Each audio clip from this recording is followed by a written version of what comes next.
We're going to go into the calculations. I'm going to do the time, velocity, and flow calculations in this video. And then I'm also going to do the volume and area calculations, okay? So let's go on here. The time, velocity, and flow, okay? This section is a summary of basically everything you have to know.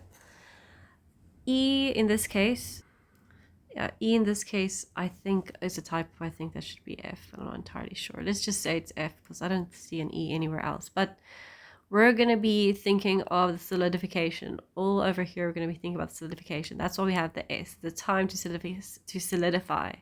Time to solidify. Like we said before, we have our big mold. We have our split line.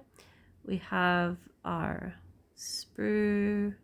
And a little dip over there. This is very rough, but anyway, there's our runner and our gate, and there is our casting. So this is what we refer to as our casting, and this is our feeder. Okay, so let me just get a different color. This is our feeder, okay, and this is our casting. Feeder, casting, and we are calculating how long it takes to solidify. For this to become completely solid, because they definitely have to relate to each other. You don't want this to solidify before this solidifies, because then it won't reach here. So the solidification time has to be longer, and the ratio that we found to be sufficient is a ratio of 1.2. So the time for the feeder metal to solidify, because in the end everything in our whole mold is going to solidify. It's not just being poured in and stops there. This whole thing's going to solidify. The time for this to solidify must be 1.2 times the time it takes for this to solidify. Okay. We have a calculation, a formula for that, for solidification in general, which is equal to B times V over A squared. So TS, again, is solidification time. B is the mold constant. So it's just a constant we use for these, and they're the same for feeder and casting, okay? So if we're doing if we're doing the time for SF, feeder, it'll equal to the B of the feeder, the B constant of the feeder times V over A squared. But in general, B of the feeder is also the same as B of the casting. So for TSC, both of these B's are literally the same thing. So we just say B. So I just to say, okay, this formula is valid for both the solidification and the feeder. Okay, cool. So the V that we refer to here is the volume of the casting or section. So that's volume, not velocity. So that's important to know.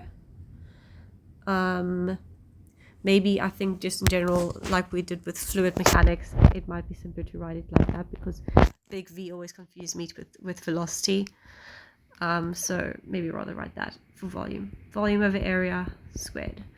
Now this little thing over here is called the modulus of casting. So when they talk about M, you must have seen in the TUT memos and in the slides, they often talk about MF and MC. Okay, this isn't a mass thing. It's M from modulus. We don't work with mass here. So here I say the modulus M of casting. And the area, so sorry, I'm going to shorten myself, but we've covered that there's some mold constant. Okay, there is the volume. And now we have the area, which is the surface area of the casting or section through which heat is lost, which makes sense. That's why we do area calculations. Okay. So what we find through manipulation of these equations, that this is roughly true, okay? Don't worry about getting to any of these formulas and being able to switch between them. Just remember simple things like this ratio is true. So technically the time S F over time SC is equal to 1.2. And this is also true, that MF over MC is equal to 1.2.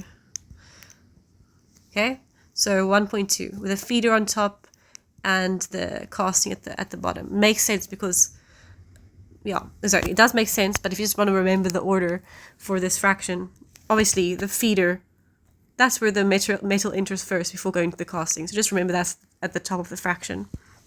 Okay, so the type of question that we answer here is sizing the feeder. Let's talk about size the feeders, okay?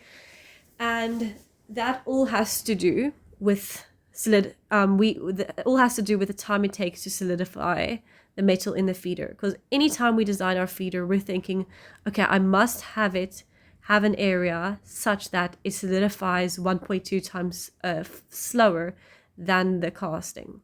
Okay, so that is why this is in this section.